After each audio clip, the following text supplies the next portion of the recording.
Hand kerchief matter.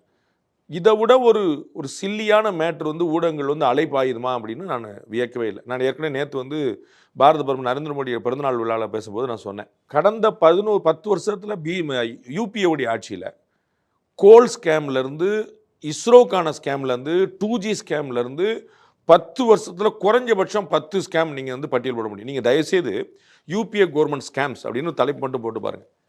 You will surprise to know, எல்லா மீடியாலையும் ஒரு 10 top 10 ஸ்கேம்ஸ்னு போட்டு வச்சுருக்கோம். எல்லா மீடியாலையும், ஒரு மீடியா பாக்கி இல்லை. உங்களுக்கு தெரியும், அன்னைக்கெல்லாம் வந்து என்டிடிவி மாதிரியான ஊடகங்களே வந்து காங்கிரஸ் ஆதரவு, பிஜேபி எதிர்ப்பு ஊடகங்கள், விமர்சிக்கப்பட்ட ஊடகங்கள், அவங்க வரைக்கும் எல்லாருமே ஒரு இந்தியா டுடே, ரிப்பப்ளிக், ஒரு டிவி, ஒரு சேனல் பாக்கி கிடையாது. எல்லாருமே top 10 scams of UPA government போட்டு வச்சிருக்கோம். லாஸ்ட் 11 வருஷத்தில் ஒன்று காட்டுங்க, top 10 scams of BJP government, NDA government, Modi government, ஏதாவது ஒன்று வருதான் பாருங்க. அப்போ அவங்க என்ன செய்கிறாங்க, மோடி ஒய்ஃப் என்னானாங்க, மோடி வந்து டெய்லி சட்டம் மாத்துறாரு, மோடி என்ன டிகிரி படிச்சிருக்காரு. இப்போ உங்களுக்கு கண்டென்ட் இல்லை, அப்போ நீங்கள் எங்கே போய் ஒரு சட்டம் மாற்றினாரா பேண்ட் மாற்றினா போய் நின்றுருக்கிறீங்க. இவ்வளோதான். திரு எடப்பாடி பழனிசாமி, திரு அமித்ஷா சந்திப்பு வந்து நல்லபடியாக நடந்துருச்சு. செங்கோட்டையனை சந்தித்த பிறகு திரு அமித்ஷா, கட்சி உடையும், பயங்கரமாக பழு வரும், பிஜேபி வந்து கட்சி கூட்டணியை உடைக்கிறதே வேலையாக வச்சிருக்கு அப்படின்லாம் ஒன்றுமே இல்லையே.